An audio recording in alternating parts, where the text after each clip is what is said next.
Aloha, everybody, and welcome to Aquarian Radio, and I'm your host, Janet Lessin, with my co-host, Krsanna Duran. Normally, TJ Morris is here, but she's having some difficulties with a family member that's very ill, so she will not be with us today, and she sends her apologies, and she may be out for the next several weeks, depending on the outcome of her family member's illness. But today we're joined by Mike Panicello and Krsanna Duran, and we are going to talk about all kinds of things. Mike is the Connecticut MUFON State Director, and let me get his bio here. He was on last week, but we're on a different network, so he was on TJ Morris ET Radios. You can listen to part one of this on TJ Morris ET Radio on Blog Talk. And I do have the link on aquarianradio.com. Let's see. But anyway, he's been active in the field of ufology for over 20 years, first as a researcher, then as a member of MUFON. And, of course, we love MUFON, and we're going to talk a little bit about his work up in Connecticut, where he studies all kinds of UFO-related topics, including the history of UFOs in Connecticut, what are USOs and UFO, the underwater sightings, cryptozoology, and he's been featured in all kinds of state newspapers, and he's been getting around. And welcome to our show, Mike. And one moment, let me make sure I've got Krsanna. Let me introduce my co-host first. Welcome, Krsanna. Aloha. Thank you. Aloha back to you. Tell our listeners a little bit about yourself. The short version of your personal bio, just so they get a feeling about who you are. Okay. Well, I am a UFO contactee, have been. The first technological craft I saw was typically at age 7, and that would have, for me, was 1953. I have done a lot of research on every facet of UFOs that I can aware of. I publish a book about Bigfoot called My Brother is a Hairy Man. It was written by Ida Kannenberg with her Arcturian contact, whom she calls Maze. Ida Kannenberg was an early contactee, first generation.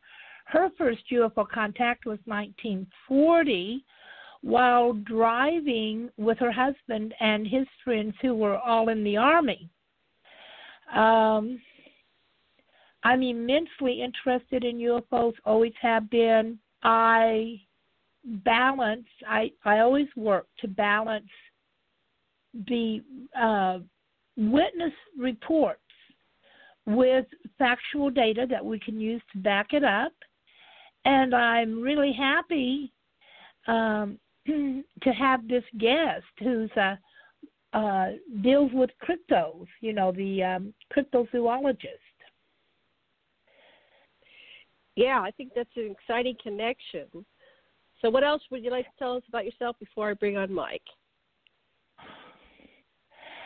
I think that those are the most pertinent. I do have a book. I've written a book called Web of Life and Cosmos, and it's a synthesis of highlights of data about the ancient aliens, the geography of the Earth, which is very, very important when evaluating ancient contacts, and their philosophies, their love affairs, and their battles, and I think this is a background for where we have been, so we can see the road ahead as to where we're going now.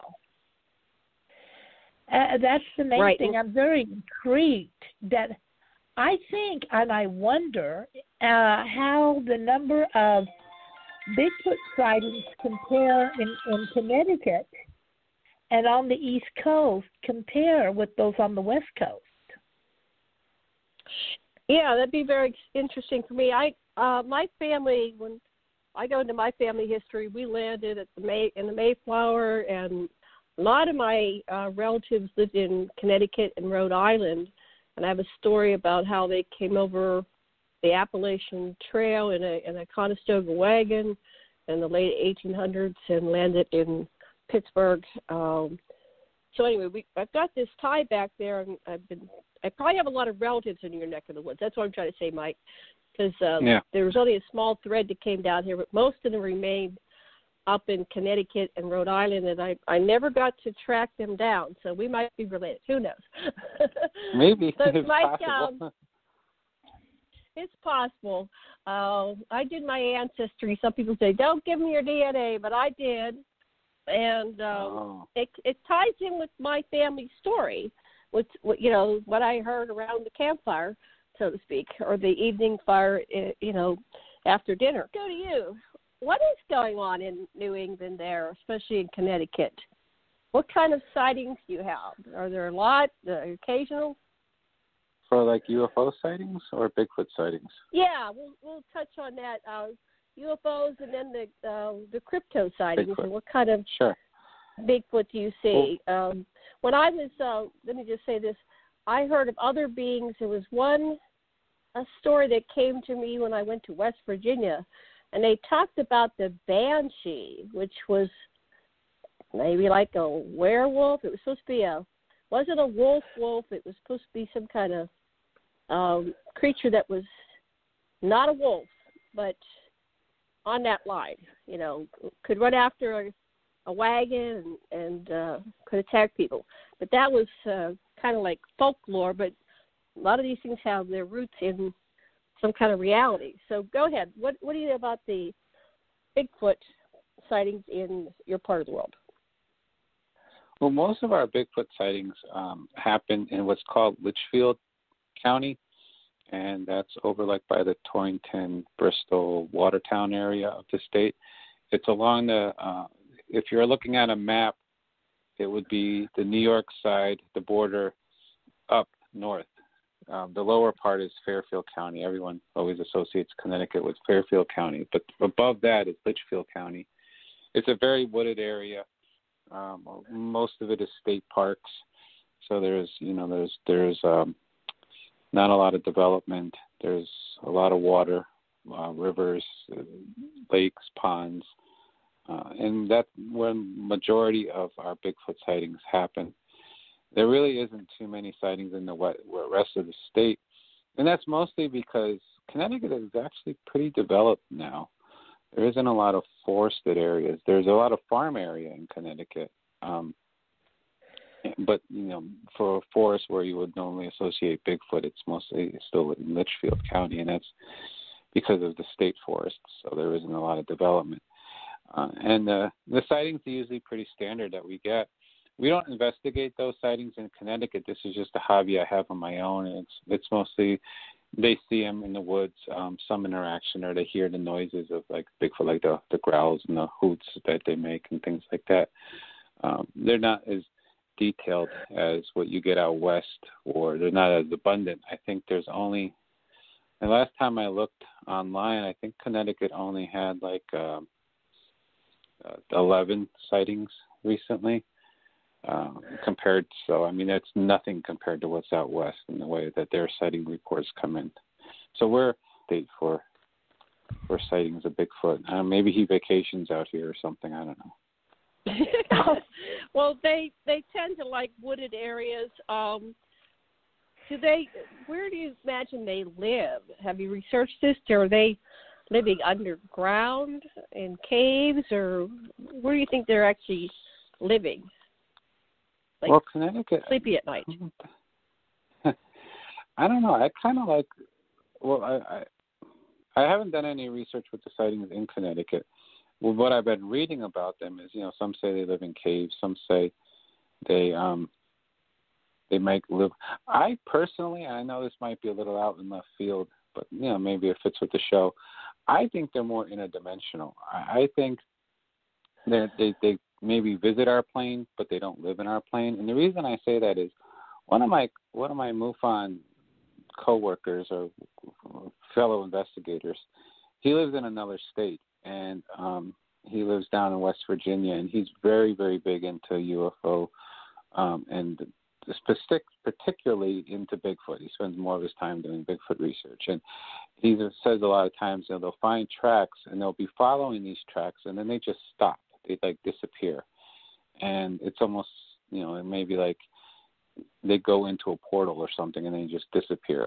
Or some say maybe they get taken up by a ship. But I like the idea that they're getting into some kind of dimensional. And I think when you look at a lot of the sightings, how they just appear and then all of a sudden they're not there. I kind of like the idea that they kind of traverse space and time. I mean, maybe that's a little too left field, but that's kind of the way I think about it. I don't think I agree. left field. Go ahead, Krsanna, you too, and then I'll take the ball. Go ahead. That's not at all left field. There's so many reports of events like that happening with Bigfoot, that they are able to function in this dimension and other dimensions, and that was originally potentials of the human genome. We've bred them out, but we used to have those kinds of capabilities too. And we think it's left field only because we've lost our ability to do these things largely. I'm not saying they're totally gone, but I don't think that's at all left field. It's supported with a lot of reports. Well, that's good. I truly believe that. I would stand by that. If you had to ask me concretely, I know that was what I would say. I've never seen a Bigfoot personally, so I don't know if that matters. I've never seen a Bigfoot, but there's the historical records. Toth Nagashita left a historical record that there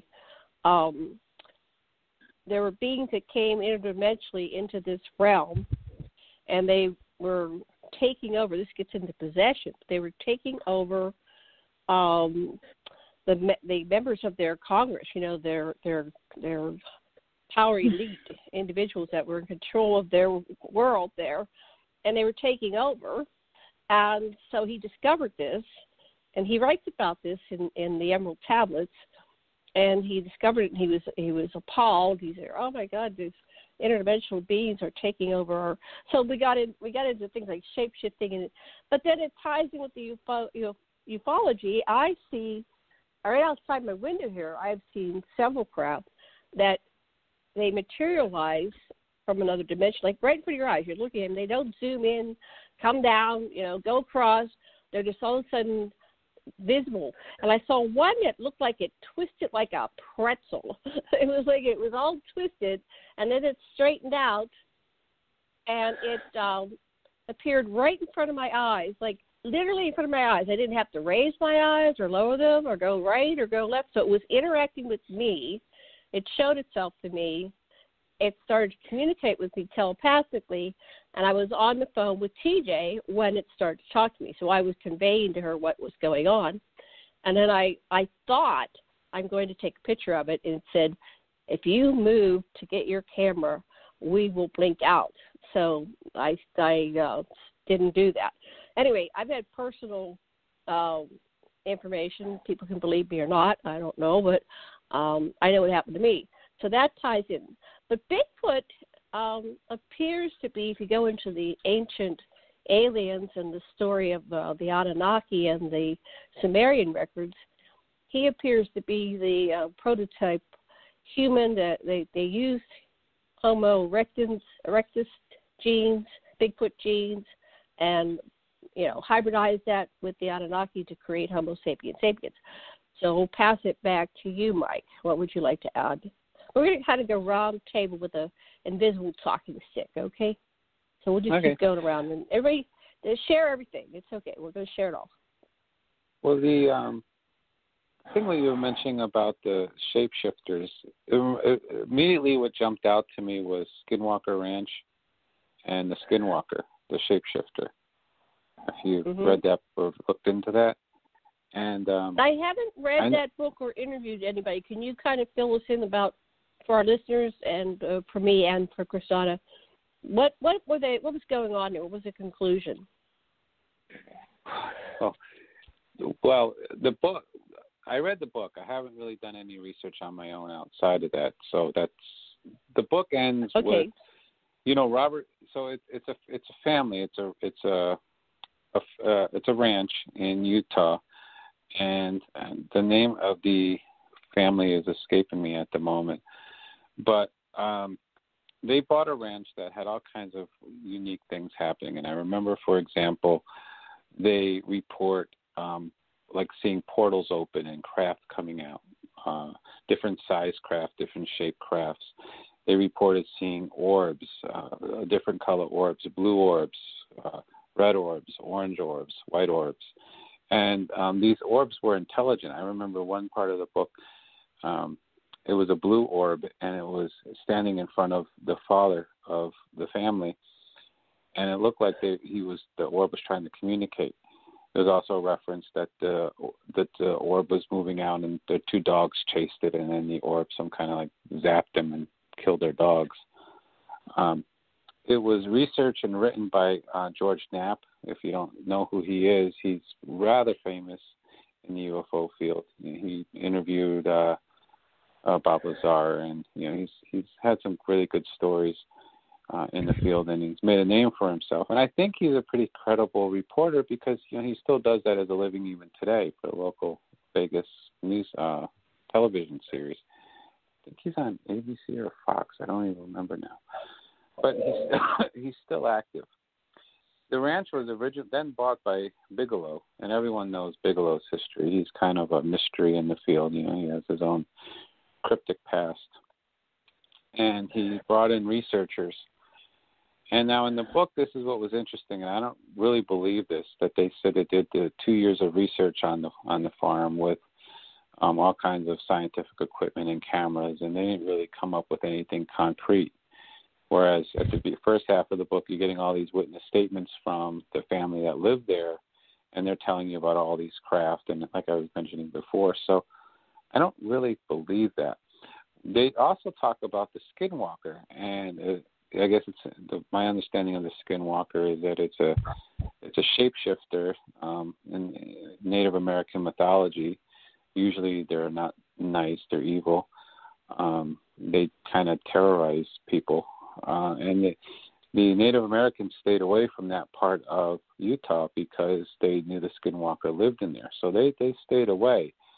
The family does have experience with the skinwalker because they mentioned twice these very large, abnormally large masculine wolves that they encounter. The father, the husband of the family, shoots the wolf, and they don't die. Which with a high-powered rifle, usually a wolf would die. So it's very, very interesting. Let me just interject Sherman there. Ranch, by the way. That sounds like the creatures that I heard about from the people I visited in West Virginia. So I hadn't heard of what they looked like. So they were wolfing, but they weren't really wolves. They knew they weren't wolves. That they like demonic. They couldn't die. You had to get away from them. So that's interesting. I hadn't heard this part, but go ahead, continue. Fascinating. Thank you. So I did a little googly while I was talking to you. The ranch was acquired by the National Institute for Discovery Science to study that phenomenon that was going on there. But that is owned by Robert Bigelow, who actually founded that in 1995. That's the group that I said that went out there. It's also known as the Sherman Ranch. It's approximately 512 acres southeast of Ballard, Utah. So it's a Navajo legend. They're considered witches. So when you mentioned that, that's kind of what I thought of, and to get that, and now I went off on my tangent. So I'm sorry, I forgot the original question. But with the Native Americans and Bigfoot, But it also It reminded doesn't me matter. of We're with the allowed to Native go off on Americans. tangents. Oh, okay, that's good.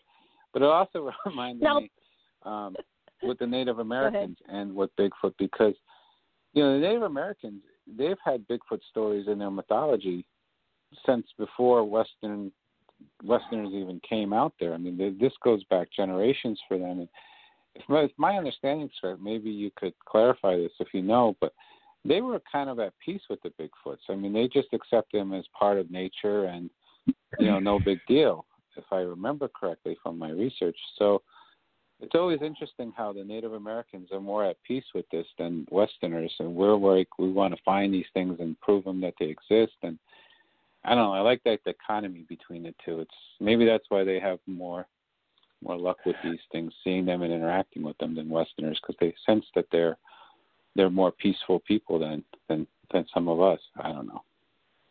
And that's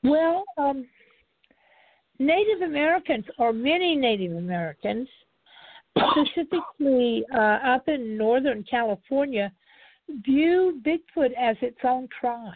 It's like they're not people like us, but they have a culture, they have an internal organization of their activities that is like a tribe. And their economy is like based on fish and that sort of thing, natural products, natural phenomena in the world. And this is coming from, a study of Bigfoot at the Hoopa, on the Hoopa tribal lands. I can't remember his name, but he's done a lot of research on Bigfoot. And I used to work for an Indian organization in that area. Some of our employees were Hoopa Indians, and they tell similar stories. And they actually, like I said, they actually view Bigfoot as a tribe. Great. Interesting. And then, go ahead. Go ahead. You can finish do you want to finish your thread? And I have something to add to this. These strange creatures. What I was going to say, and your mentioning West Virginia brought it to mind, is that in some ways these stories that you're talking about are shades of Mothman. Yes. And in the and in the Mothman book, the movie really didn't do justice to the book. Oh, the movie was terrible. Yeah. I mean, you couldn't follow it, right? It was just all over the place. But the book was coherent. And one of the things that John Keel brought out in the book is that West Virginia was an area that when the white race arrived, the Indians they didn't go near it often. It was almost like a sacred land. And which, to my way of thinking, suggests that perhaps there was an underground civilization or tradition connected to it. Like perhaps there were inner earth cities in that area of West Virginia. And that was my conclusion. That's just my opinion. But the wolf that you're talking about, it has shades of Mothman in it. And these stories are quite common among Native Americans who view this as just a natural way of life. However, when the white settlers arrived, and we find this tendency, it's prominent in the Smithsonian, where their focus seems to be justifying the white settlers' possession of the land. So they basically take apart the sacred traditions and the paranormal traditions of Native Americans, which could be viewed sort of on the lines of sacred tradition, in order to make it okay to possess the land. So it's a good thing that you brought that up, Mike. Yeah. And the interdimensional nature, because wouldn't it be something if when we, like on the Skinwalker Ranch, we find that interdimensional activity is actually the natural state of the human culture and Bigfoot and many animals, and that we've taken it apart to make it easy to control. Huh. Just a thought. Maybe. Yeah. A good one. And I want to add to I want to add to the Mothman thing, and then I'll pass the talking stick back to you, Mike. Sure. When I was a little girl, I happened to be down at my park. It was summer. Let's see, I was 9 years old, so let's see, it's probably 63,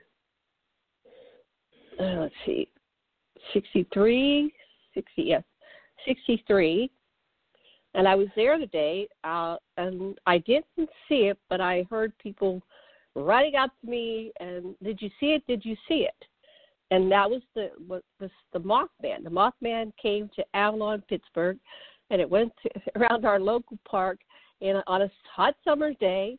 And all the kids were there, and it was in the day, and they were saying it's up in the woods there, so it landed in the woods. They said it was very, had a giant wingspan, 6 feet, 8 feet, and it was tall.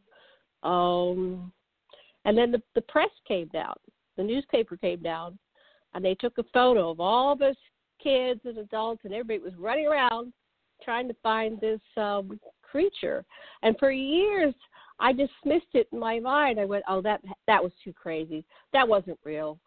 And then the Mothman book came out, and then the movie, and I go, yeah, we witnessed it. So, and then one other thing about these interdimensionals.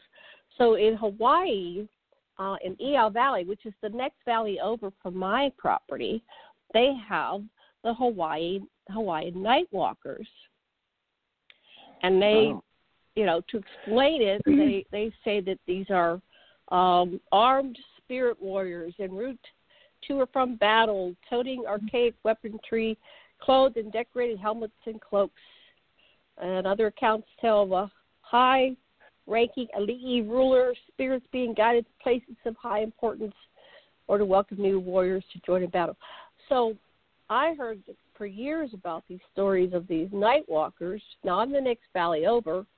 So one morning I get up early. I usually wake up with the sun, somewhere between 6 and 7.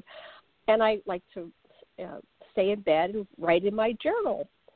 And I'm writing in my journal, and I look, and there's a lady with the long white hair and a robe, and she's walking past my window. And I go, oh, what's that? Who's walking past my bedroom window, which is in the very back of my house? And then all of a sudden she floats, and she goes up the hill. And she was solid. You couldn't see through her. I thought it was a real person until all of a sudden she floated and went up the hillside. And I said, oh, that must be something to do with these night marchers. That might have been, something was associated with that. And here they were on my property. Anyway, there's all kinds of tales, all kinds of stories of these interdimensionals. So back to you, Mike. Yeah. The one thing I was just going to add to that is, if I remember correctly, in the John Keel book, he does mention Bigfoot being seen at the time of these Mothman sightings. And then when Bigfoot is seen, there was craft in the sky also being seen too. So he kind of links Bigfoot with UFOs, if I'm not mistaken, in the book. Bigfoot absolutely is linked to UFOs. I want to point one thing out, though, about Janet, the period that you were talking about when these events were happening in your childhood. You gave the date, 1963, right? I'm thinking it was 63. Yeah, go ahead. Okay, that is the period when just prior to the famous bridge collapse, it was fair to say Mothman was trying to warn us of the danger, because that collapsed on December 5th, 1967. And it was the bridge that crossed the Ohio River. And so it was between Ohio, and I don't remember the other end of it, but I think it was West Virginia. So these are not unrelated. They are related by similarity in time, 63 to 67 in there. And then after that, the whole Mothman phenomenon got very quiet. That was in John Keel's book. But they did still make appearances. And so I just am pointing that out. It could have been later. I could be putting myself younger. I didn't make note of it. It was just interesting. I know my mother for years kept the newspaper because there was Janet on the front page, right? But I don't really know exactly when it was. It was when I was still young, and the park has a swimming pool, and that's where we went every day. So yeah, I would say that it could have been 67.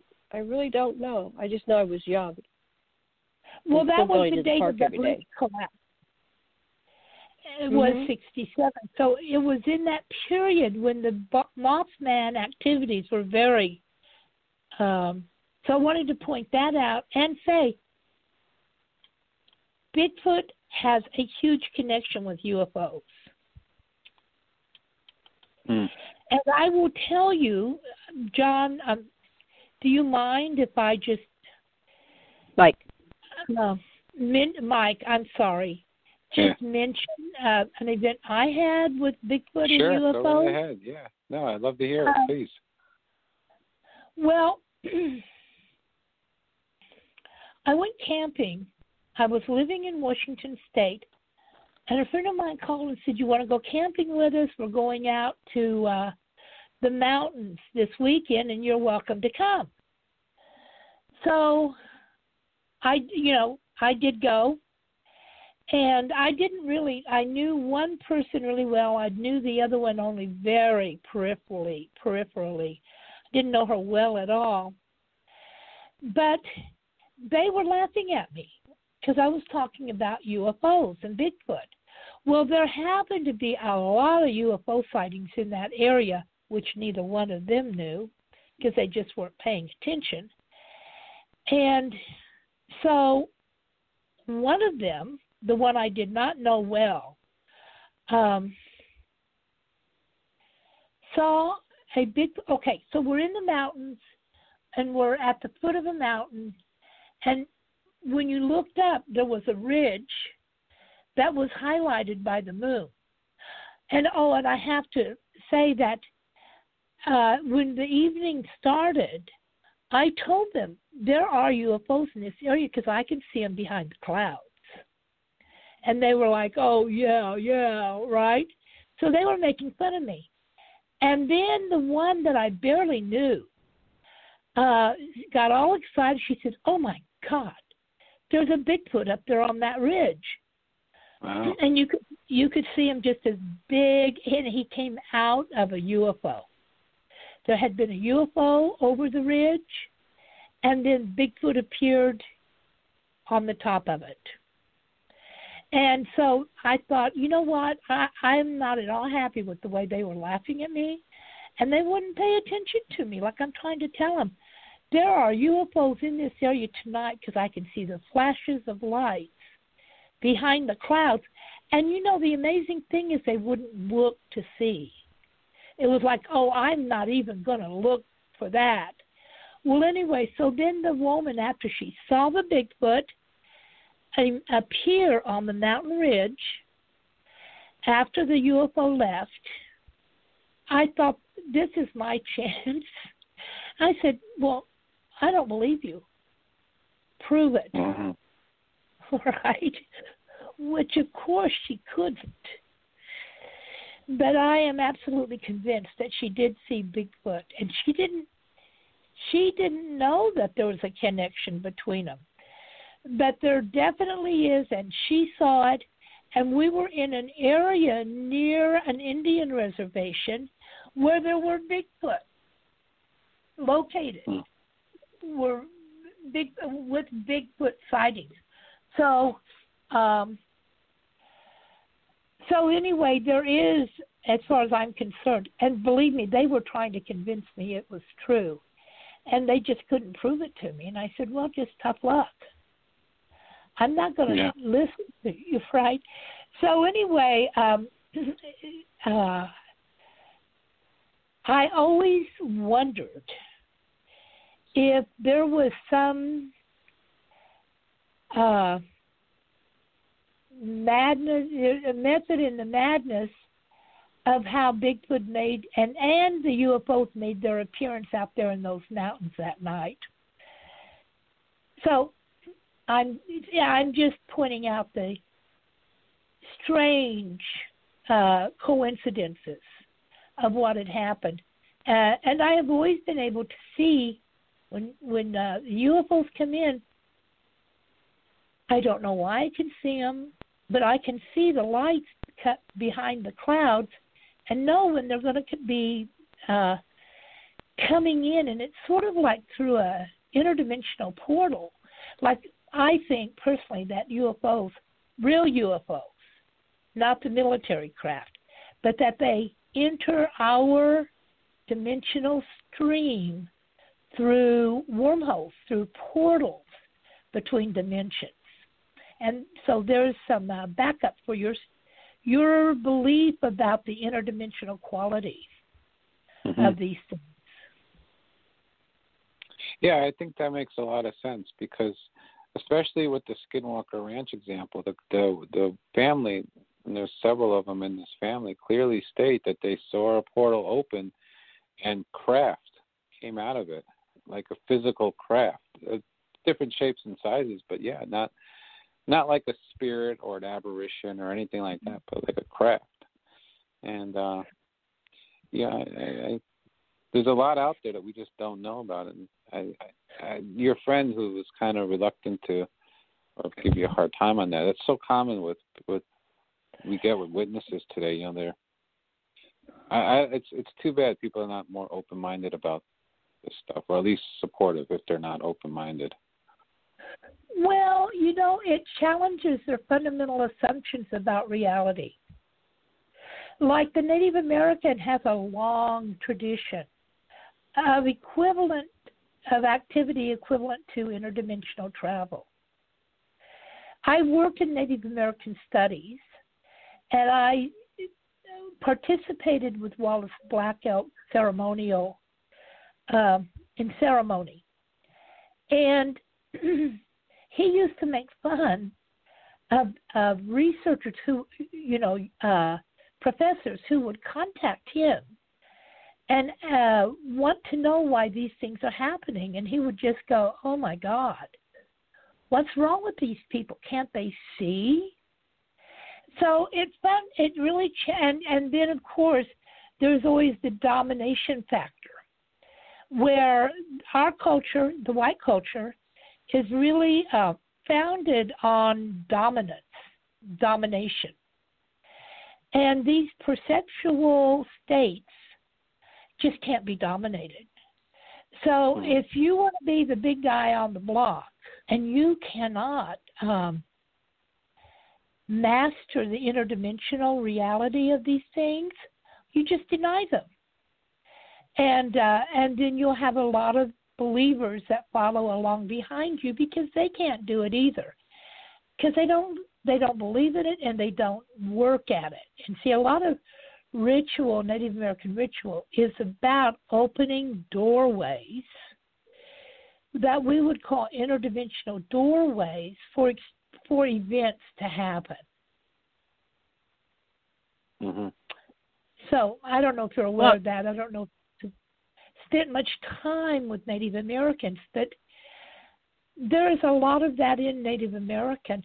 And I will tell you, I do predictions.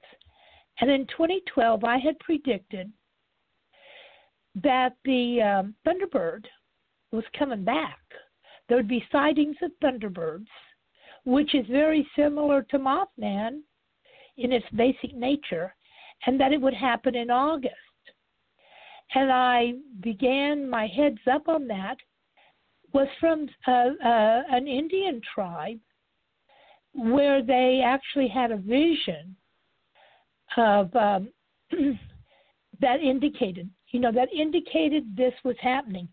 Like the Thunderbird makes appearances periodically in history.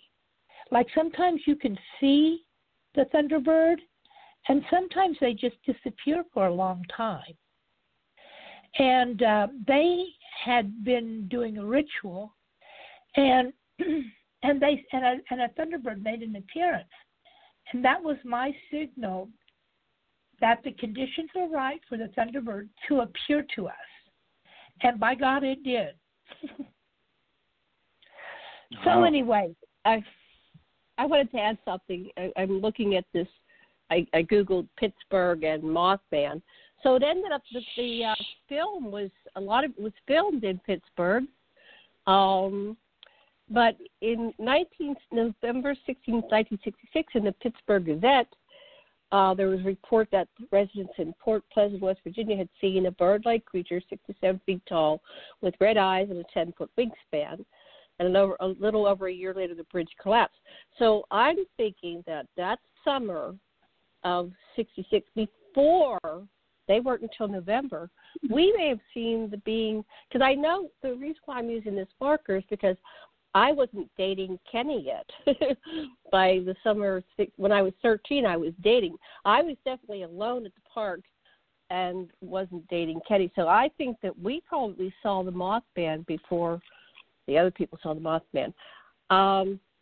Okay, I'm going to pass it back to you guys. I'm going to take a little break here, but you guys continue while I'm gone. I'll be right back. Okay, Yeah, well, go ahead. No, you go. You take the lead. No, you're the guest. No.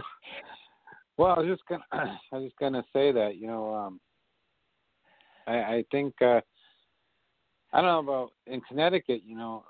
I always wonder. We're a very populated area, but we don't get a lot of sightings, and yet we're we have a lot of defense contractors in our state, and you would think that you would have sightings when they're testing stuff, but more or less our sightings are all around us. In New York, upstate New York, with the Hudson Valley UFO sightings, and we have Pittsburgh.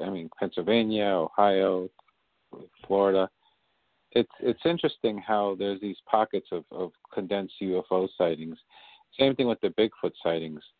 There's these pockets where you get like very high UFO sightings, you get very high Bigfoot sightings, and even Mothman sightings. I don't know of any Mothman sightings in Connecticut, to my knowledge. I could be wrong. Someone could call up the show and say yes, there is, but I don't believe we've ever had a Mothman sighting in Connecticut. So it's interesting how certain parts of the country are more active than other parts of the country, and you kind of wonder why that is. Well, let me ask you, were the mound builders active in Connecticut? I haven't really looked into that, to be honest with you. Well, I have a theory that the mound builders did virtual terraforming on the Earth, because I have done quite a bit of research on their places that they left behind, and of course we don't know anything about those sites because they had disappeared by the time the whites showed up. But there seems to be, in my opinion, a propensity of paranormal activity around mound builder sites. And I'll use the Serpent Mound in Ohio as an example. But it's an interesting observation that, and it's very true, that UFO activity and paranormal activity of Bigfoot and Mothman and those kinds of events seem to occur in certain areas. And Connecticut just isn't one of those areas. I'll bet you they don't have a lot of mound builder sites up there, because in areas with mound builder sites and where there have been constructions of stone constructions, you do get them. You get more. What are your other observations? How about your other observations of UFO and cryptos in Connecticut? Are there any? Yeah. Well, one of my observations I've noticed is we're getting a lot of triangle sightings in Connecticut. That's really spiked. You know, Connecticut, I mentioned this in last week's podcast, I think, about how the Hudson Valley UFO sightings was a lot of triangle sightings, amongst other shapes, but a lot of triangles. And we are getting more of those now. They died off a lot. And for a long time after Hudson Valley, we had some spillover into the 90s and 2000s. And then when I got involved with UFO investigations for MUFON in the middle of the 2000s, we had a lot of orb sightings was popular. But over the last few years, particularly along the Connecticut-New York border, we've had an increase in triangle sightings again. And I kind of wonder if we're having maybe the start of a new wave. It'll be interesting to see how this progresses over time. It's nothing to the level of the Hudson Valley UFO sightings. I mean, they were getting hundreds of sightings a day. They had thousands of sightings over the course of the entire wave. But it's interesting to see this trend of an increase in triangle sightings after, went down. We were in a lull. We had orb sightings, but now they're coming back, and they're along the Connecticut-New York border. And I'm kind of wondering, like, why? What's going on? Is it our craft? Is it someone else? Yeah. Is it? Yeah, I think that the triangles from my they like to call witnesses, from my witnesses that are coming forth, my show and other shows, it's called the SR3B, is a small triangular craft, and then the TR3B, right, and then the large. No, I am aware of that. They said the Phoenix Lights is like TR11 or something like that. Anyway, I had several of the witnesses coming forth, and people claiming they've been on it, and that's a craft. They use it for this, and they use a triangle. I have a witness that says that that's used to go beyond the solar system. It's capable of time, space, faster light travel, and the secret space program is supposed to be way in advance what they're letting us see. But I just wanted to put that in there. The other thing is, when I was a child, I saw a lot of spacecraft, UFOs, and back in let's say the 60s, around the same time. So this was 66. That the Mothman. So in that period, Pittsburgh was a hotbed of UFO activity, and I would see things every night, just about. So I like to sleep outside in the summer, and I would invite my friends, and I'd say, "Okay, you don't believe this? Sleep out with me, and we'll show you some stuff." So we would see orbs. They were large, very large orbs. I'd say about 20 feet in diameter, but who knows what the real size was. But it wasn't like you put your finger up and it looked like you could block it out with your finger. It was huge. I saw 3 of them. They were bright colored, like bright yellow, bright orange, bright green, bright red, bright blue. and they usually traveled in threes, and they would be over Neville Island. Now, I think there's a connection with this industry. Now, this is in the city, in the middle of summer, right over Neville Island, where they produced the steel mills, and that was very active all the way through the 60s. So I just wonder what the kind of connection there was with that. Any ideas? Oh, and then I saw the cigar-shaped ones. So are we seeing different craft over time in different places? So I was coming home, and that was 66. Yeah, I was coming home, and I had been visiting my boyfriend, and I came up the stairs to my house, and I felt something watching me. And I turned around, and I looked down the street, and it was right over the treetops. It wasn't very high. It wasn't a large tree. It was just a normal tree that lined the street, right? And there was a very large cigar-shaped craft, and I could clearly see windows, and I could clearly see, couldn't make out the exact shapes, but I could see that there were people in there, beings, watching me. The other thing that happened was suddenly all the crickets stopped cricketing. So that was probably August of 66. And suddenly there were no cars. I lived on a fairly busy street, even though it was about 9:30. There would have been a car here and there coming down this street. There were no cars, no crickets. And I watched them for a long time, and I finally said telepathically, in my head, I didn't speak the words. I said, "Thank you for showing me yourselves. I'm going to bed now. I'm tired." And I went up into the house, but I didn't tell anybody because of the ridicule you get. Yeah. Okay, I'm passing the talk stick. Whoever wants to talk, go ahead. No. Well, on the Hudson Valley sightings, where were the majority of sightings concentrated? In the north, the south, or in the Central Valley? They were all over the place. I think probably the north. Okay. Around by the Pine Bush area, I believe. Up by Rome, New York, I think where a lot were coming from.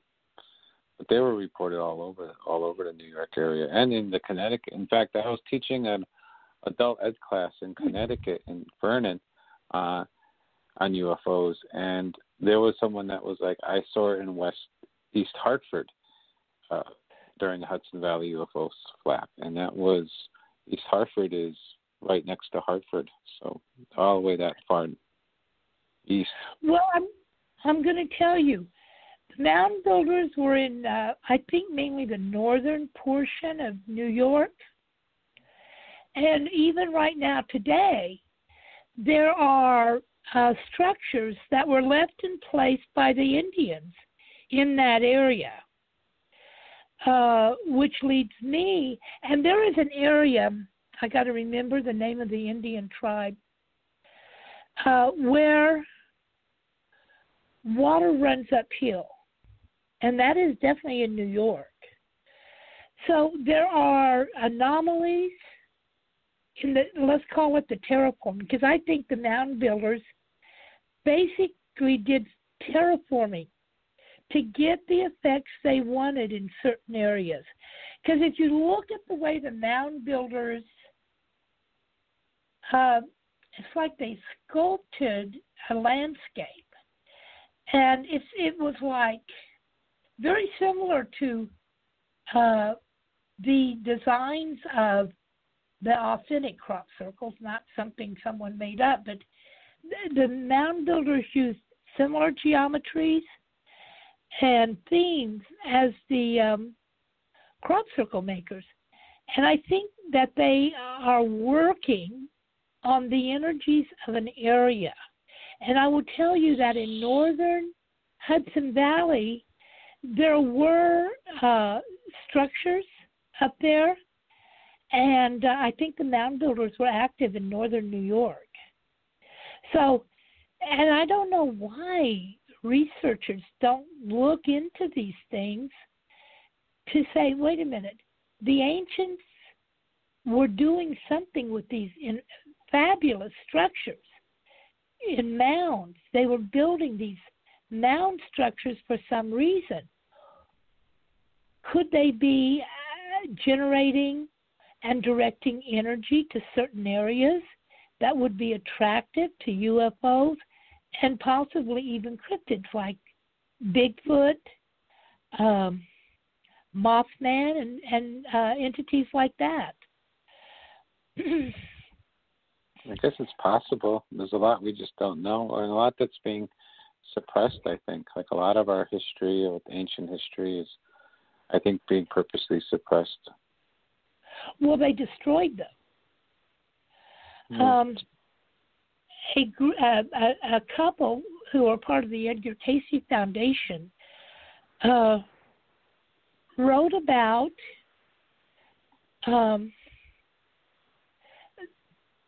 the activities of this, activities of this kind, specifically the mound builders. And they basically, their structures, their text, their culture was just deliberately destroyed. And in recent years, they've started reconstructing it.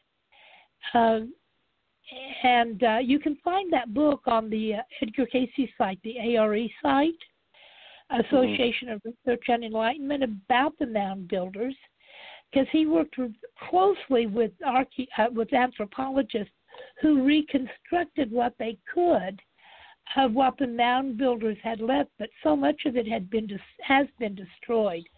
So it's not that we didn't know, it's that we eliminated it. And that is exactly what the Smithsonian Institute has been accused of doing. If you get a bunch of artifacts and you don't understand them, just either hide them in the basement or destroy them. And they've dumped numerous artifacts in the ocean to get rid of them. And of course, we're the ones who need to know. So here we are at the other end of American history going, well, whatever happened to their culture? How did it get so destroyed? But what we know of it is phenomenal. It is like the theory of crop circles laid out on the land in mounds. Like, has it occurred to anyone that these things have energetic purposes? I mean, it's like the serpent site up in Ohio. You know the Serpent Mound? Yeah, the Serpent Mound was supposed to be built probably by the Anunnaki, if we want to get into ancient aliens. But, we did have an original energy grid that went around. We're now tying in all these pyramids and monoliths and everything, and finding through LIDAR technologies these giant cities in South America. They're now visible with the equipment coming from the satellites, and so we're gradually uncovering all this. But on a personal note, I just wanted to add, when I was a kid, a couple times, I used to like to take hikes with a bunch of my friends, and we'd go to wooded areas, and then we would hike in and out of the wooded areas and leave our bikes. Imagine doing that now, leaving your bike somewhere and expecting them to be there when you get back. But they were there. And so we would hike into these different woods that we would access. And this is very close to the Pittsburgh area, Avalon side, the north side of Pittsburgh, going down the Ohio River. That's where we lived. And we would encounter mounds. And I remember coming across this mound and saying, this is not a natural phenomenon. And so somebody would say Native Americans had built them. That's how they rationalized it. But we were kids trying to make sense out of these giant mounds. Are there people buried there? What's the purpose of that? What's in there? So very curious. But it's like the mounds they didn't disappear. The trees didn't grow on them. They grew around them. They were totally visible. So there must have been some kind of, thinking back, there was probably some energy in there. Because why didn't the giant trees grow on top of them and make them disappear? No, you'd be in the middle of the woods, suddenly there's a clearing, and there's a mound. And it's like, wow, what's going on here? Anyway, what else would you like to talk about? Let's go back. Mike, pick a topic. What would you like to discuss? How about USOs? USOs, okay, underwater submersible objects. Okay. So tell us about USOs in Connecticut. And all of them. Yeah, just USOs.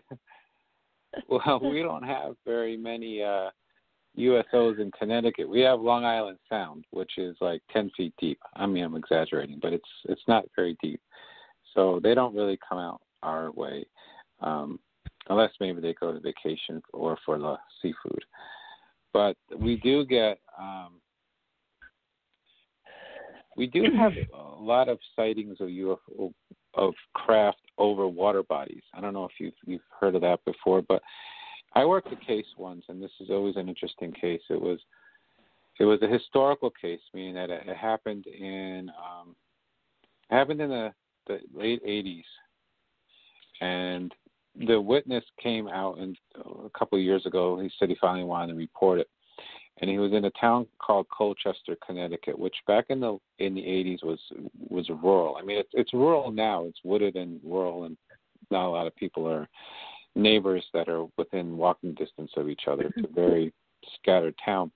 Anyway, in Connecticut, I'll give you some background. In Connecticut, the way our state police works is if a town doesn't have a big enough population, we have what's called a resident state trooper. And the state trooper is in charge of that particular town.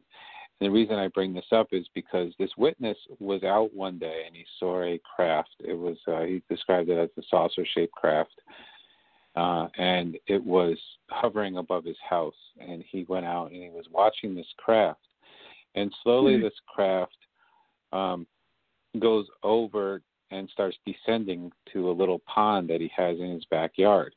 And it was hovering above the pond. And he got really freaked out, so he called the police, which brought the resident state trooper out. And the resident state trooper and him both went out and were looking at this craft just hovering above the water.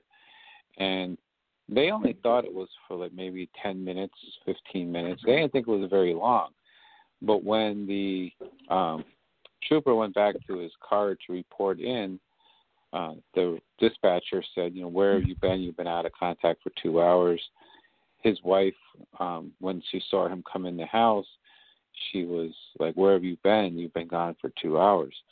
We were actually able to find the state trooper, who is now retired, but he wouldn't talk to us. He didn't want anything to do with us on this. He ignored our requests for an interview, so we never got a secondary confirmation. But it was always interesting to me about the connection between UFOs and water, whether they're in the water, but so often they're above the water. And in Connecticut, we don't really have any kind of ocean. We have Long Island Sound, like I said, which isn't very deep. But we have a lot of cases where a UFO would be above a lake. There's a lake, a reservoir that we have that's huge. It's called Barkhamsted Reservoir up in Litchfield County, again, where Bigfoot is located, where the sightings mostly happen. And we have cases of people seeing UFOs hovering above that particular lake. So I always like the connection between UFOs and water, and there seems to definitely be one. So that's probably the way I'd start off the conversation. And you kind of wonder, there's a lot of evidence for underground bases. I read these two books. I don't know if you've ever read them before. They're called Underground Bases and Underwater Bases by Richard Sauter, PhD. And he wrote another book called Underground Bases, Bases in Tunnel, Why the Government is Trying to Hide. What is the government trying to hide? And he uses primary sources in this, and he finds a lot of evidence that the military, specifically the Army Corps of Engineers, have been looking at UFO sightings, and they've been building underground tunnels. So a lot of these, you kind of wonder if a lot of these underwater bases are ours. And he said the reason they were looking into this was for continuity of government research, and then maybe it's possible with some kind of extraterrestrial joint venture. So I don't know. It's pretty cool. I like USOs, and I like the fact that there's a lot of evidence to show that maybe we're more involved in there than we're letting on. And you kind of wonder the same thing with the UFOs. How many of them are ours, and how many of them are really unknown aliens? So that would be my intro to that. That's very interesting. Very interesting. I live over here in Hawaii, and on the island, Big Island, people talk about, I think it's out off of Captain Cook. They see craft going in and out of the water all the time. So that's one of the things I've never seen personally, but I've heard all these stories about people seeing them going in and out of the water. But I was on Johnston Atoll, which is a military base, 800 miles southwest of Hawaii. And in the December of 1996, during one of my abductions, or I called it abductions, but there's more information emerging the more I go into it, right? But I was taken on board a craft that launched itself and it went under the water. So it was able to land on the beach. Then it flew up into the air and it went underwater. And if you look at Johnston Atoll, I'll have to include a picture of it. There's a part where it's very deep. The water is so dark blue. And the story is that back in World War II, the U.S. government dug it out really deep there so that, what do you call it, nuclear subs or subs could go in there, right? Because it was supposed to be some kind of way station for the ships that were heading to the South Pacific for the war. But I've had witnesses come forth and they say, no, there's an underground facility there. It goes down 13, 14 floors. And Dr. Michael Sala wrote a report about in 2009 there was a meeting at Cow Island at Johnston Atoll. Johnston Atoll is a series of really tiny islands. I mean, you could walk it in half an hour. Some of these little tiny islands, there's full of wildlife, of birds, right? So apparently there's a much more involved facility there connecting the islands through underwater channels. So, and then I had this whole adventure. I'm not going to go into it here. I've written about it in my book. In the underground underwater facility and interacted with greys and humans and hybrids and reptilians and all kinds of stuff, Anunnaki, but I don't want to take up this show with that. So I think they could be aliens, they could be humans. We have reverse engineered vehicles. The stories I get is that the humans have alliances with many different extraterrestrial species, and there's a lot of exchange going on. But that's the back end story, and they're not telling us this stuff. So we have the stuff that comes through other channels, and then we have the official story, and it just makes me wonder if we're ever going to get any kind of truth out of this. On to somebody else. There's in this book that I was telling you about, I was looking for it while you were there. It's a Army Corps of, actually it's a U.S. Naval Ordnance Test Station, China Lake, California. It's an abstract research paper by C.F. Austin, Manned Undersea Structures, the Rock Site Concept. And he quotes this in the book with a source, so I assume it's accurate since it was published in a book. I would hope he would fact check it. I did find the actual document in PDF on the Army Corps of Engineers website, so that pretty much confirmed that it was accurate. And it says, Large undersea installations with a short-sleeve environment have existed under the continental shelf for many decades. The technology now exists using off-the-shelf petroleum, mining, submarine, and nuclear equipment to establish permanent manned installations within the sea floor that do not have any air umbilical or connections with the land or water surface, yet maintain a normal one-atmosphere environment within. So this was released in December 6, 1966. So if they knew that back in 66, you can only imagine what they have down there now. Just, it's an interesting concept. Krsanna, your turn. Yeah. Well, I'm just enjoying listening to you guys. All of this stuff is very valid. Like, how much do ancient aliens and contemporary aliens in concert with our own governments develop these areas for specific purposes, like in Hawaii. And most of us, or many people, they just look at the map and go, boy, that water's deep, right? Yeah. But they have no way of connecting the dots to what that means. And even we don't. And we're sitting here talking about possibilities, but connecting the dots with what very likely could be happening there is a gargantuan task. And that's what we need to be working on. How many of our UFO, how many of our underground and above ground military bases are in some way connected to ancient alien sites? And we're just carrying forward the next generation, and we're doing it without the knowledge of the American people. It's like, okay, well, we have a military budget.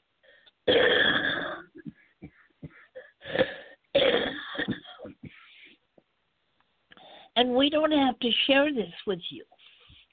But just like in Hawaii, what's really there? How long has it been there? How was it anciently used? And that was it.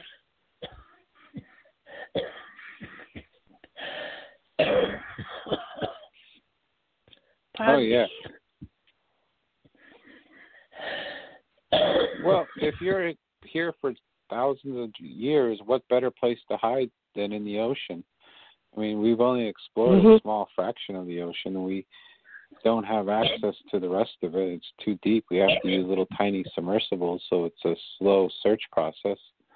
It's the perfect place to hide if you're an advanced civilization on this planet. Pretty much left to your own devices.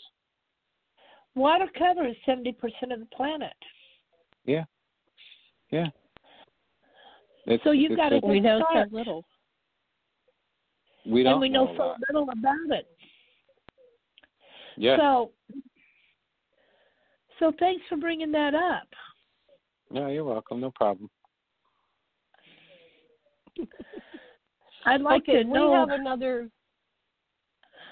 Go ahead, dear. I was just ask the question. Well, there's not much I can ask about Connecticut. Very little of Connecticut is really Bigfoot country or UFO country. Right. So we can just open up the field and ask about anything you want. We're free flowing right now. Just talk about what you want. And since we're all three researchers, we'll just talk about what we know. We can only talk about what we know, right? So, yeah. So go ahead. Let's ask a question of each other. Where would you like to go with this?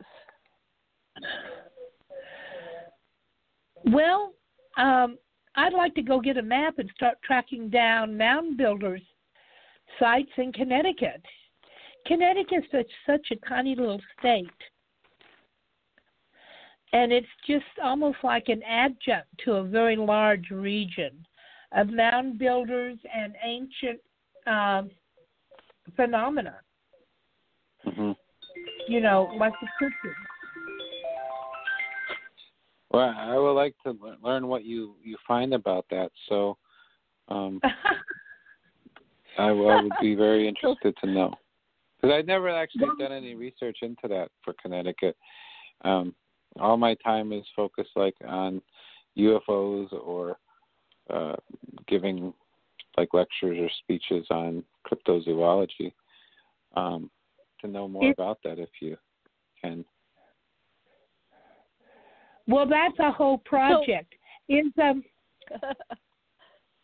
how many Bigfoot groups are there in Connecticut? None that's official that I know of. None that's organized. There are, and as for UFO groups, I don't mean to brag, but I think MUFON Connecticut is like the only established one. There might be like people that talk amongst themselves, but as for organized groups, we're really it. And it's basically us. I don't know of anything else other than us in Connecticut. In the surrounding areas, there's a lot of other UFO organizations in Massachusetts and New Hampshire and in upstate New York, both MUFON chapters themselves and independent UFO organizations. But in Connecticut, there really is just us. And I've been doing this for since like 2003 with MUFON, and no one's ever reached out to me from another organization in Connecticut. Been all over the states, and they definitely have enough coverage so people would know that we're there. So maybe they're just quiet. How many reports do you think you get in a year? We get probably, well, I can tell you real quick. Let me log into the database. We have 7 this month. I can tell you that. If you want to come back to me, I'll log into our database and I'll give you an exact number. It'll just take me a second to log in. Okay. But we don't get a lot, not compared to some of the other things. So Connecticut is pretty much a quiet state. We are. Did you say that? But like I was telling you, we're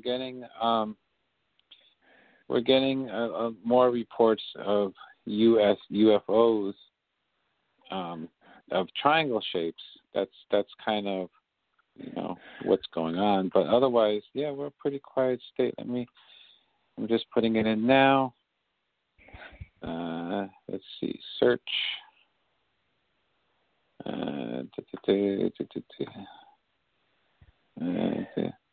We had 98 cases last year.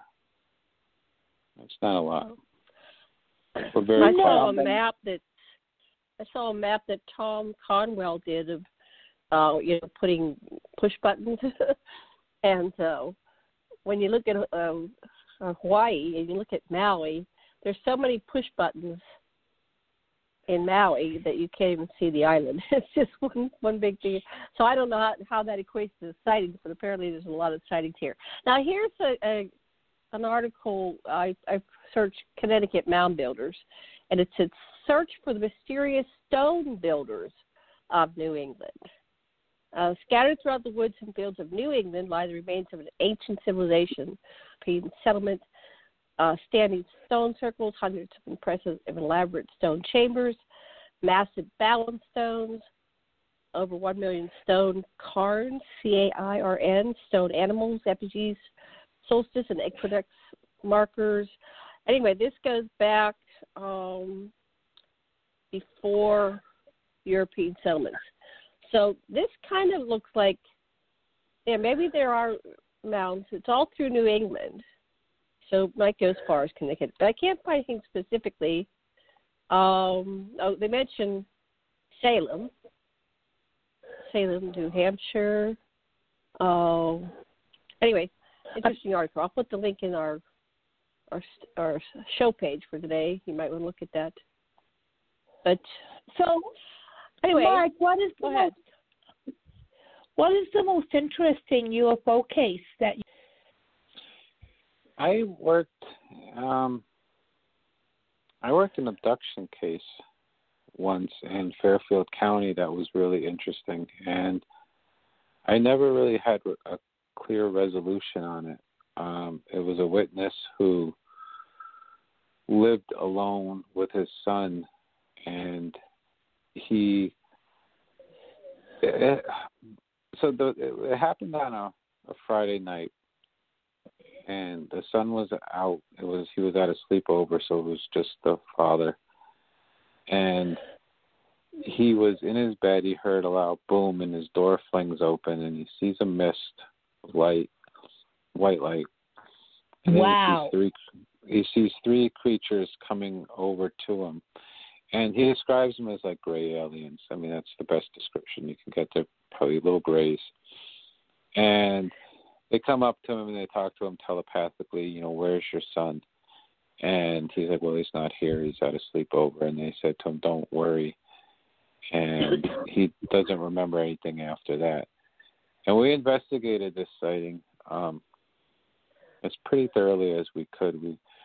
We talked to the guy several times. We went down. We visited with him. We looked at the radiation. We did a radiation test. There was no radiation. Nothing wrong with the electromagnetic field.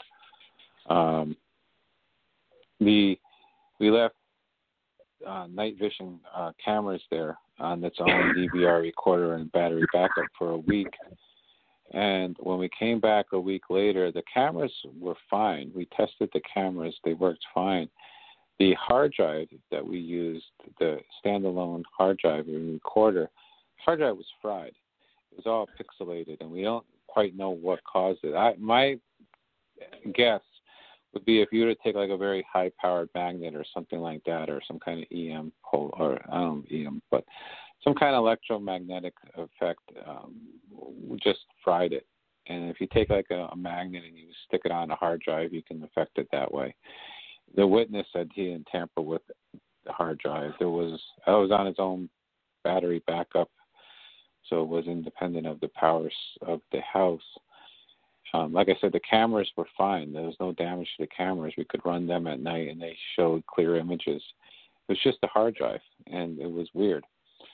It was just electronic memory, the magnetic memory. I said it was just the magnetic memory that was affected. Right, exactly. What's interesting, though, about this case is, how do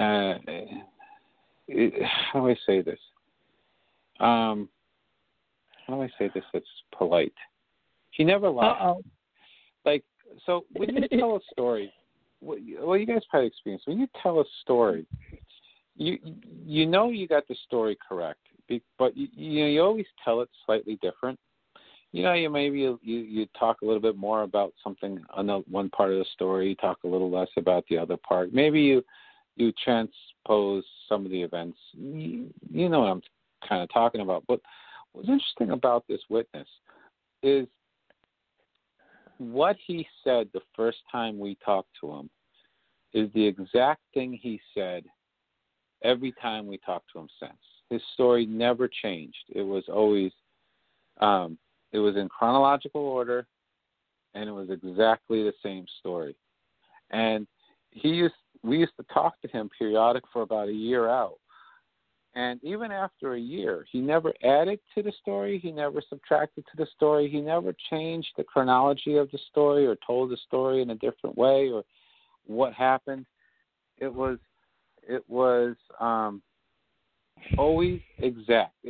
To me, it reminded me like if you were an actor and you were reading your script lines. It was that perfect. But it also could have been that it was so scared into his memory. It was like seared into his memory because he was so scared from the event. That could be a reason. Or it could be that the memory was programmed into him to be like that. So that he remembered exactly like that. And what's also interesting to me is that only a portion of the hard drive was affected, and it didn't affect the entire hard drive. Exactly. Yeah. It was very specific, and it didn't affect any of the other equipment. The cameras are fine. The battery backup was fine. it was almost like they were destroying the evidence to whatever was happening. Maybe he was abducted again, maybe he wasn't. So I don't know. It's a really interesting case. There was no effects on the ground. There was no evidence of anything on the ground, or it was in March, so the ground was frozen, so you wouldn't have like footprints or anything like that. But it was a weird case. And then the other thing that was weird is the bedroom door, because he locks his bedroom door. It looked like it had marks around the locking mechanism, like someone took a screwdriver and kind of jimmied the door open. Aliens don't jimmy doors open when they go in. Usually they either go through the doors or they take you out some other way. But it's very, very interesting. It was a lot of contradictions to cases, but at the same time, you had a lot of the. He mentions later on in the interview, the fog, the mist, the description of the alien. His story never changed, and he was visibly shaken. I mean, when we went down to talk to this guy in person, he was shaking like a leaf. I mean, whatever he believed, truly he believed what happened to him. So, he had no marks, physical marks to his body that we could see. So, I don't know. It was really interesting. We did a lot of investigation that I don't really want to say on the air, but we did look into this to the best of our ability, given the resources that we have, and it was an interesting case. It was an interesting abduction case. That is. It sounds almost like that case could have military connections because of the marks around the lock. Mm-hmm. That's something a human would do. ETs don't do that. Yeah. What did this guy do for a living? He worked in sanitation. In what? Sanitation. He was a garbage man. He was a garbage man, or whatever you call him. Oh, my gosh. That's even more interesting. Right. So he's not like he's a blue collar worker. He's not like a like a ex-military or anything like that. He's about as average Joe as you can get when you look into his background. He's just a guy that has a son that works as a garbage man. It's like, okay, but it was an interesting case, and there's a lot more to it that I don't really want to say over the air, but I can tell you that we really, really investigated this to the best of our ability, and we looked under every rock, and we couldn't disprove it that it didn't happen, but there was some inconsistencies to it that we just don't know, like the door handle, the fact that his story never changed, the fact that the hard drive was destroyed. There's no physical effects to the radiation or electromagnetic field in the area, and we did several readings on that. So I don't know. So wow, what a story! Yeah. Huh? Oh, that's it's a very interesting story. We're looking at it sounds like programming. This is the story. They've hardwired it into him. It's almost like you just push a button and it replays again. Because normally people do embellish and make more up, but as they tell the tale, they recover more. A lot of people start getting more details. And so some people criticize, well, you didn't say it the first time. It's like the Russian dolls. Everything's embedded, one memory into another. Yeah. And we do this. I'm a counselor and dealing with psychology, and when someone tells a tale again, 20 years later, and they could be talking about anything, they could be talking about some kind of, abuse they had as a child, and then they'll go, oh, now I'm just remembering this and that.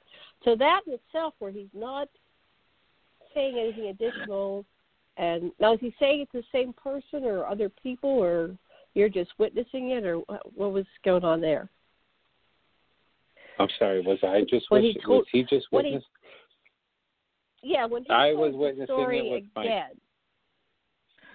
It was me and my fellow investigator, Bob. We both were the only two people that interviewed him. But we interviewed him separately. We never, when we went together to his house, we always go to the houses in pairs for safety purposes. We don't go to someone's house by ourselves.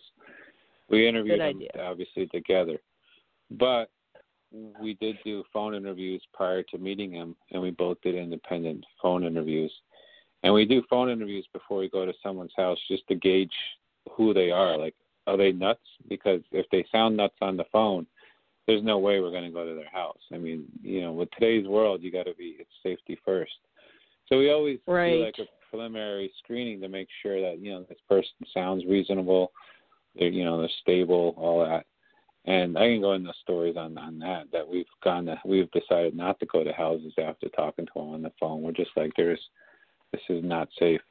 But so, yeah, we both, and when we compared our notes, there was the same story. And you're like, yeah, that's what he told me. Yeah, that's what he told me. That's what he told me.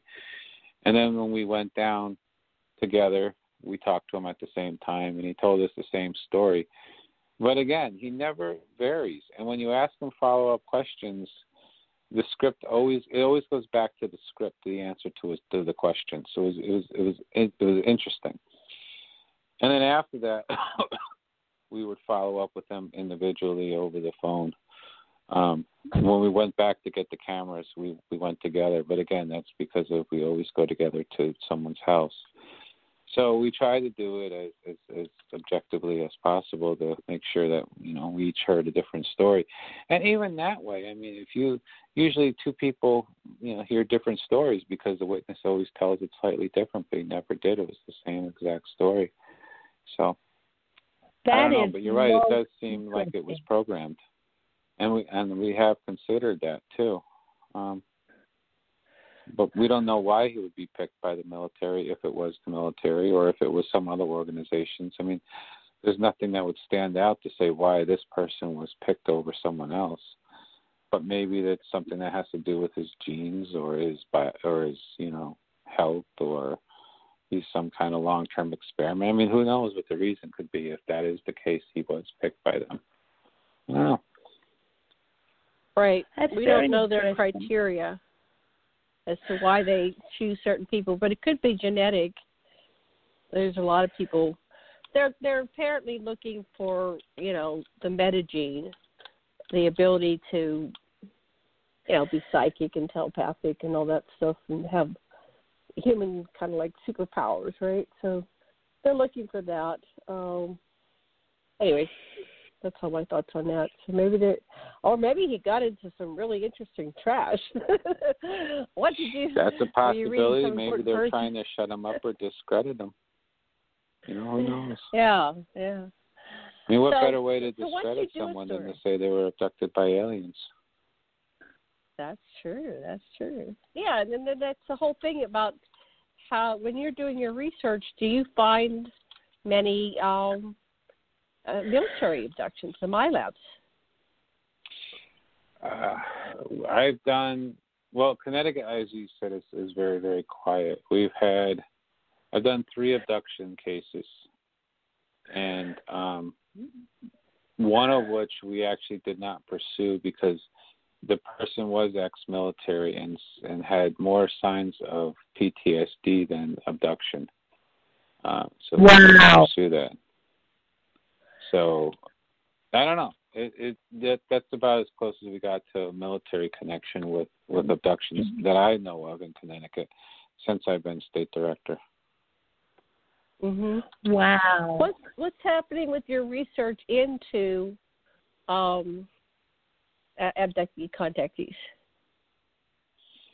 I don't so you're do not too much just research doing lights into in the that. sky. So you don't do so much how of that. MUFON works is, we do it 2 ways. So let's say we get a case of an abduction in Connecticut. It would go 2 ways. It would go to our abduction research team, which is headed by Kathy Martin, and she has a whole team. They're trained in this, and they'll do the more I don't know, like maybe the head shrinking is maybe the good way. You know, they'll look at the abduction part as it relates to the sighting. We would do the abduction as a physical investigation. So we'd go and, you know, maybe like set up the cameras, interview the witness in person. We would look for the physical trace evidence, things like that. We would do more of the physical side of it. They would do more of the let's figure out what happened in the abduction part, if that makes sense. So there's, you know, we're like the boots on the ground. They're like the ones that, you know, do the head shrinking, I guess. Is maybe. The hardware and the software. Right, the hardware and the software. That's a good way to think about it, yeah. So, and then the cases get merged together and a conclusion is made, like, you know, what, you know, was this most likely an abduction, yes or no? What Kathy does, what the ERT team does with their part of the data, I don't know. You'd have to interview Kathy on that and see what they do. On our end, we would close it out as, you know, an abduction and move on to the next case, because that's what we do as field investigators in Connecticut, and field investigators in general. Personally, I don't really do abduction research. I more like the military UFO connections, so I like to look into that. Like the TRB that we were talking about earlier and things of that nature, the Black Triangle. So I like that aspect, and that's what kind of interests me. I'm a huge aviation buff, so to look at the military and UFO connection is more that would interest me on a personal level. And USOs, I do more looking into that. But as for Connecticut, it's mostly I research the cases, try and determine as best as I can what the witness saw, and close it out and move on to the next one.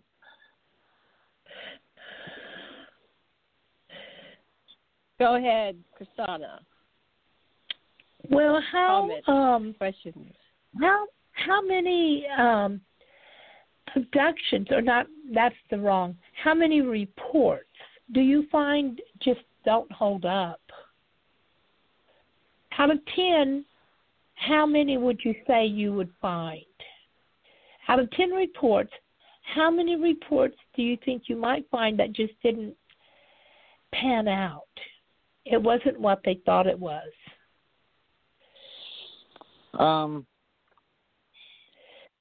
Well, let me put it to you this way. I think a lot of our cases should be closed as like insufficient data for two reasons.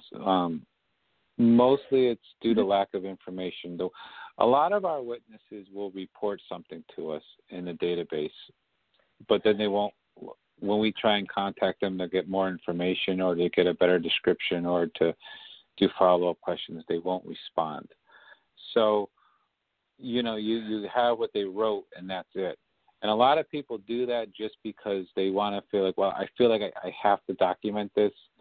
Okay, I documented it, now I'm done. And, you know, I got it off my chest. It's out there. It's in the database. MUFON can handle it from there. And sometimes with those cases, the problem with that is that, you know, put a lot of information in their description. People think that, but I can't tell you how many times they will put a date down and a time down of a sighting. And then you talk to them and they're like, well, no, it actually happened on this date. Well, then why did you put this sighting time and date down? It's wrong. Oh, well, you know, I wasn't really paying attention. So it's true. And so a lot of times the information we get is not accurate because they don't put it in accurately. So we might actually be investigating something that is on the wrong date and time. And that's happened. So someone would say, well, I saw a triangle, you know, on March 8th. And so we'll go and we'll investigate this as if it's March 8th. We can't find anything on that because it turns out after finally getting in touch with the witness, it happened on April 8th.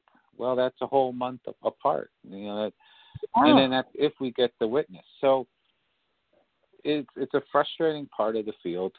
And, you know, when people ask me, how do I go about reporting a UFO sighting? Because it's a question you always get is, I saw something, how do I report it? And I tell them, go to the MUFON.com or go to our website, MUFONCT.com. You can fill out, there's a form there. Fill it out, put as much detail as you can, but then be open to having our investigators contact you, because there's so much more information that we need that is not included in the report. So it's not so much that people hoax us, and we do get a hoax every now and again, like it's just blatantly like a lie. I think one time someone tried to say they saw Elvis. I mean, come on, maybe it wasn't Elvis, but, it was something crazy like that. But it was absolutely ridiculous, and we closed it as a hoax and moved on. But because we take this so seriously, we really do investigate every case that comes in.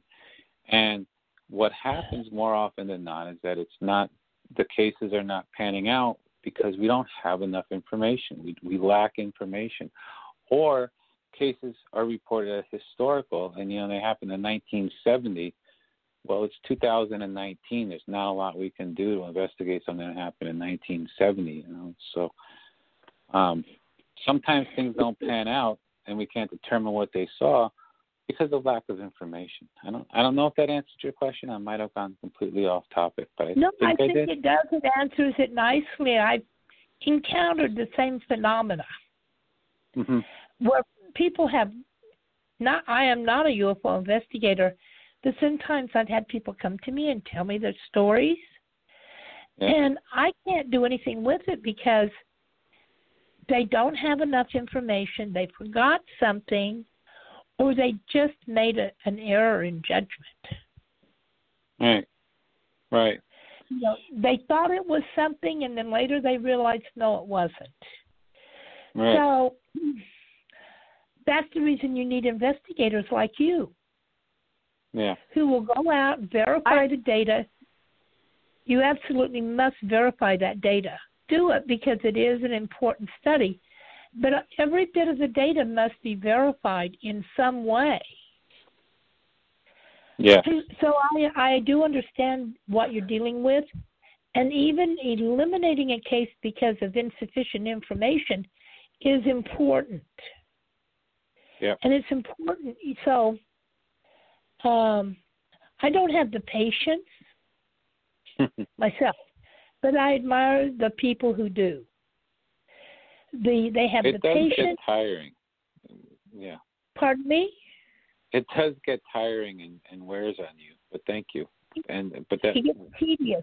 And I do appreciate people who can do that, because to me, I just get impatient with the process.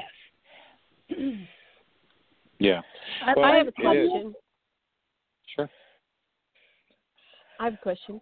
So now that we've been doing this for a while with these reports, is there a database? And let's say someone does say, I remember something from, 1970s, and I know it was because, my parents were driving, we were going up to Connecticut or something, you know what I mean?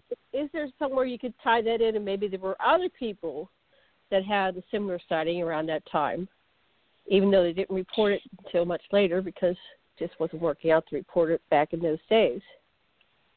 Right. So MUFON has a database called the Case Management System, CMS for short.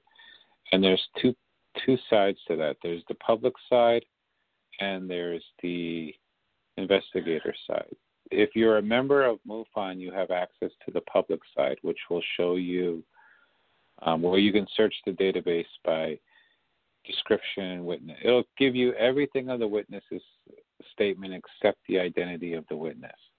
It won't give you any personal information like the witness's name, phone number, email, address, anything like that. It won't show you that, but it'll show you the public side of it. So if you are a member and you want to say, is there any UFO sightings of triangles in, Orlando, Florida in the 1990s?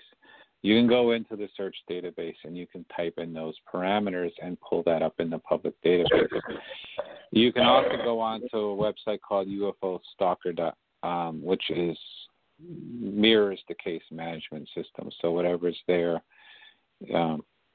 shows on our system. So you can go there as well if you're not a member of MUFON, but that will give you access to it. the same kind of information.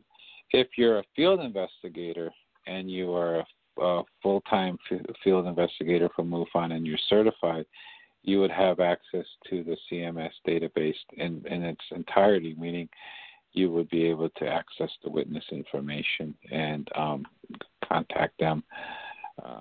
But you'd have to follow the protocols of being a MUFON investigator. So for the non-member who is a field investigator, they can use UFO Stalker. If you're a member of MUFON, you can actually search the public database.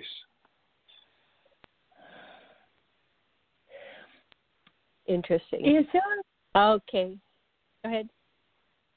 Is there an area in Connecticut that, like a 10 square mile area, for example, that you believe has more UFO sightings than any other single area in Connecticut?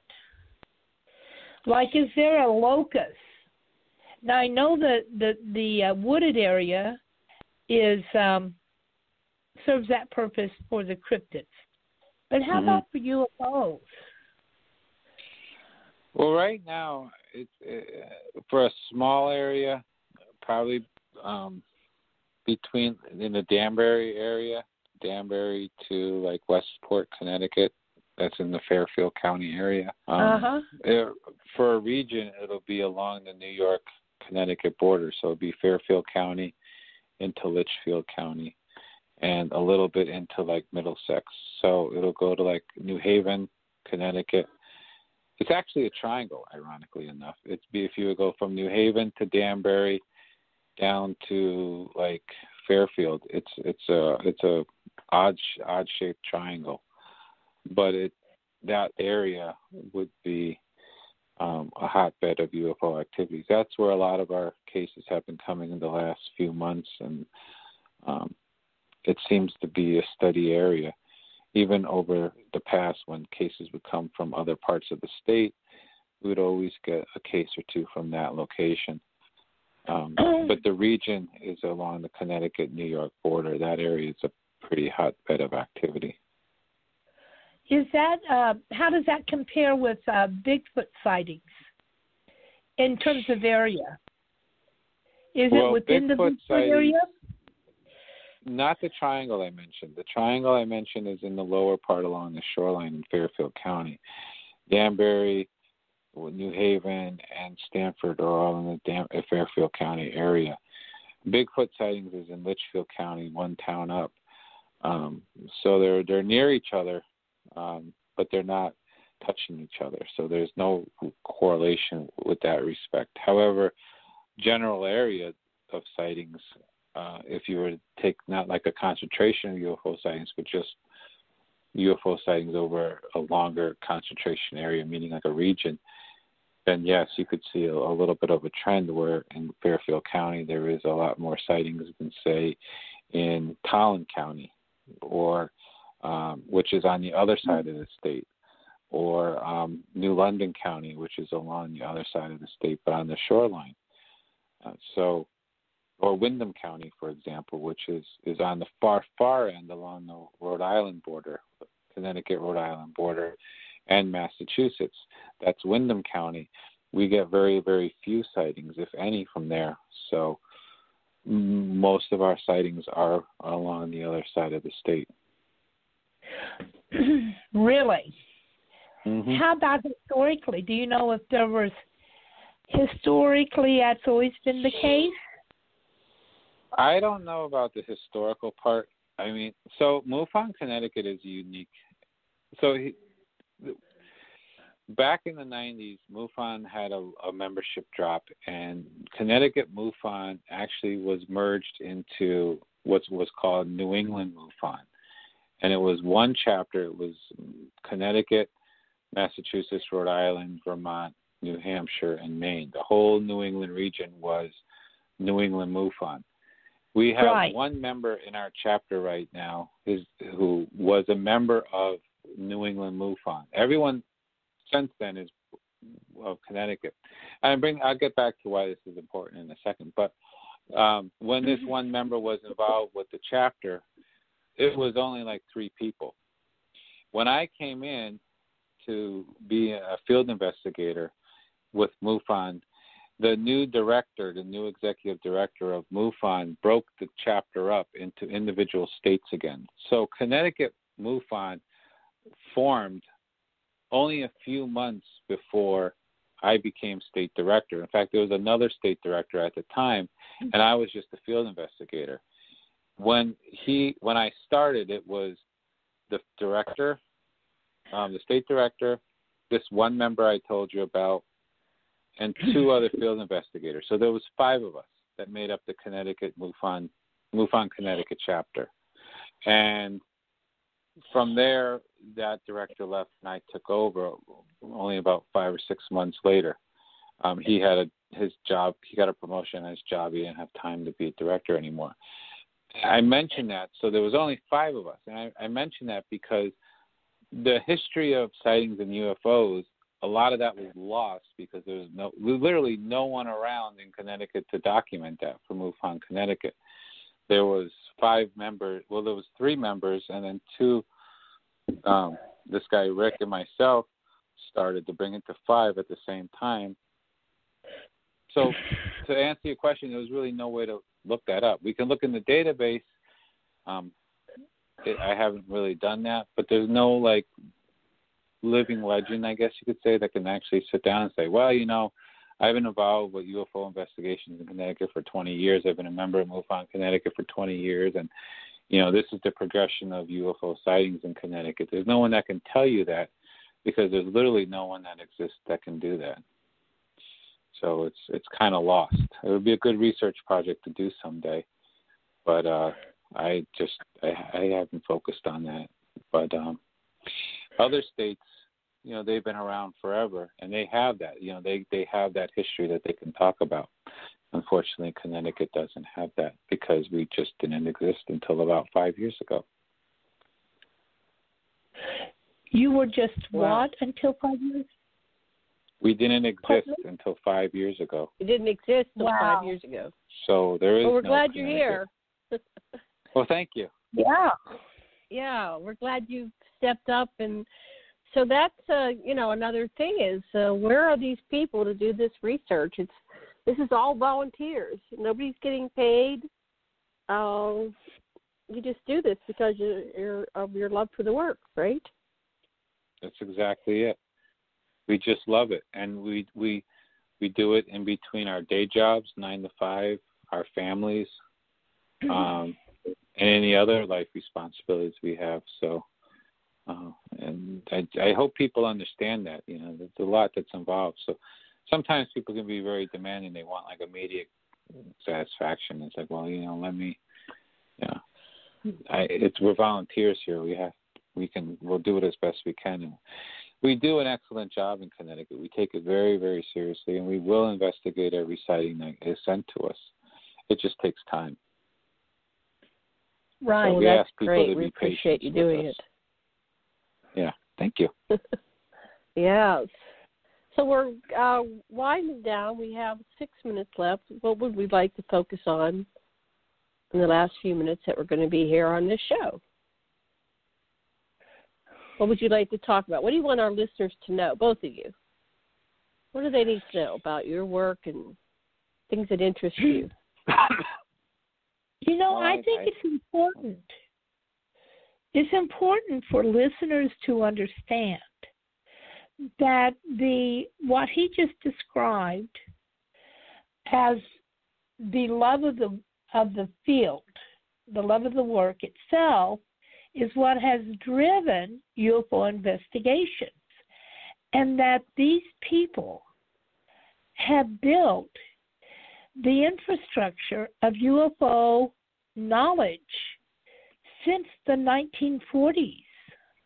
It's like what we know about UFO primarily from this level of people who just want to get the knowledge gathered and published or gathered and disseminated, that there is no federal agency that's responsible or even participates in it. And that is a huge factor in the UFO phenomena, the contributions that the individuals have made is just phenomenal.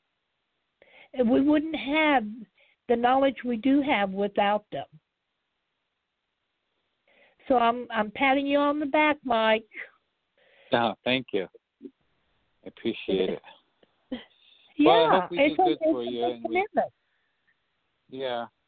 I hope we do good and we make everyone proud, because we try real hard in Connecticut to make sure that we do accurate work and get the word out, because UFOs and UFO investigation is a serious thing, and I wish people would take it more seriously and not think of us with the crazy people with the tinfoil hats.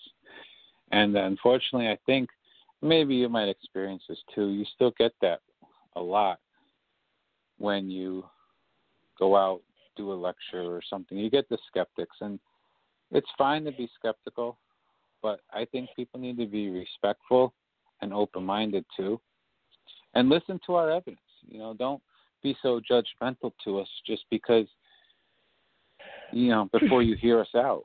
I think there's a lot of evidence to show that UFOs are visiting us and involved with us, and what bothers me is that people are so quick to judge us and so quick to dismiss us without listening to us. If you hear our case and you hear us out and then you say, nah, I don't believe it, well, that's fine. That's fair. It's your opinion, but hear us out. That's what always bothers me. Well, that kind of reaction is a defense mechanism. It's defending a reality that they want to be true. And it dismisses the facts of what you're telling them. So to make their reality true, they have to dismiss you. Mm-hmm. So as time goes on, it's really important what you're doing and to document it so that the next generation of researcher can pick up on what you've done. Because these phenomena, I'll tell you what, if the UFO phenomena was going to disappear into oblivion, it would have done that in 1952 with the Robertson panel. Mm-hmm. Right?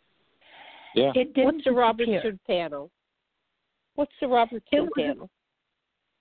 It was a group of, I don't even know who appointed them. It could have been the CIA appointed them to investigate the facts and the reality of UFOs. And they attempted to eliminate it, but they just couldn't. I mean, there's so much actual data. We're running out of time. I just got the 90-second warning, so last word. Okay. Go ahead, Mike.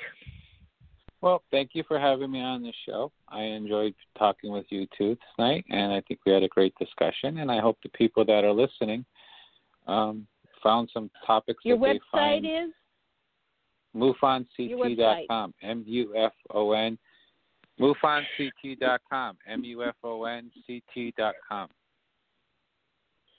Thank you so much. Thank you, Krsanna. Thank you, Mike. Thank you, listeners, and we'll be back again next week. And much love and blessings, and aloha. And hold on, I got to close the show out. Aloha, everybody. Thank you so much.